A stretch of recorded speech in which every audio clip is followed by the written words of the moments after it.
Cheers guys, Games Writer here, and this is Spoiler. Spoiler is our chance to review the parts of the game that we didn't want to spoil, but now we do.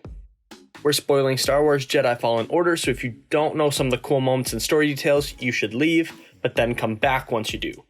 Jedi Fallen Order is tragic, pretty dark, and at times very depressing. But it is also fun, comedic, and hopeful. These are the themes we usually find in a Star Wars story as dark and light clash. You get a lot of the story from Force echoes that Cal absorbs. Anyways, he touches an object and we get a piece of that object's past. Most of these echoes tells a tragic story from Order 66 or of the Empire invading a planet or system. These are very small story pieces, but they set the tone very well. Jedi Fallen Order tells you, the Empire is evil. Very evil, Darth Vader is not a good guy. Jedi Fallen Order almost deromanticizes Darth Vader's redemption at the end of Return of the Jedi. Darth Vader is a cool villain, don't get me wrong. Honestly, I could watch him effortlessly cut down rebels all day long. But what makes Darth Vader so great is no matter how bad you think the villain is, they're nothing compared to him. The villain you have come to fear throughout the story fears Darth Vader. That brings us to the second sister, who we later find out is Trilla, the former apprentice of Ser, who was captured and tortured by the Empire. Jedi Fallen Order shows you exactly what happened. It's not graphic, but it is horrifying. And as Trilla screams from the pain, you're right there with her. This makes her a sympathetic villain who's just had everything stripped from her and has lost almost all of her humanity.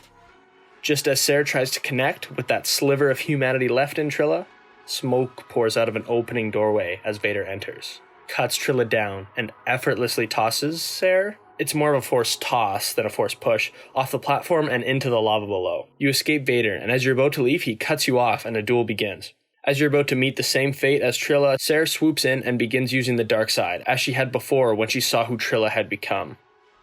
Only this time, she uses it on Vader, who is briefly weakened by it, but then stands and encourages her to embrace her hate. Cal talks Ser down and breaks the glass so they can escape. I thought this was such an epic end to the story. However, I would have liked to see Cal be the one to tap into the dark side on Vader and have Ser talk him down, showing us that Ser has grown as a character and can't be tempted anymore, and that she uses that experience to prevent Cal from making the same mistake she did. While I'm being a little negative, they really dropped the ball with the double lightsaber. I think it is a great addition to the game, but Respawn should have made it a bigger deal. I barely noticed what was happening. It was essentially Cal repairing his master's lightsaber that broke, saving Cal's life. And this happened in a couple seconds in a random underground area on Dathomir. It could have been a really cool moment. Instead, it was no different than earning a customization item for your lightsaber. I think they should have saved the double lightsaber for when he finds the Kyber crystal and finally remakes the lightsaber in his image. Make that already impactful moment into a heartwarming moment where we take a piece of the past with us to move on. One last negative before we get to the positive, but I found that the emphasis on exploration and difficult combat took up too much time between story beats, where I found I was getting frustrated because I just wanted to get back to my ship and get to the next planet. But instead I was retracing my steps, crossing a map I just crossed because I couldn't exactly remember where my shortcuts were. I get it, that's a me problem, but this is my spoiler review. Now back to the good. The flashbacks to Cal's training were great, especially the flashback to Order 66. This added a whole new layer to Order 66 because we saw it through the eyes of a child who was just joking around with clone troopers, challenging them to a rematch, and giving out high fives. Sneaking through the base as you watch your master Yaro Tapal cut through clone troopers as you make your way closer to the exit is a great example of how Jedi Masters take on the father figure, the protector, the mentor role for their Padawan. After seeing the conviction, morals, and badassery of Yaro Tapal, he has earned his place among Jedi greats. My favorite surprise character was the Night Sister Merrin. She is originally an antagonist to Cal, but as you both gain a common enemy, Terran Malicos, a former Jedi who lied to Merrin in order to gain the power of Dathomir, you work together to take him out, and it is glorious. She has a strong and sassy personality that plays off Cal really well. And just when you think, I want more of this character, she joins your team.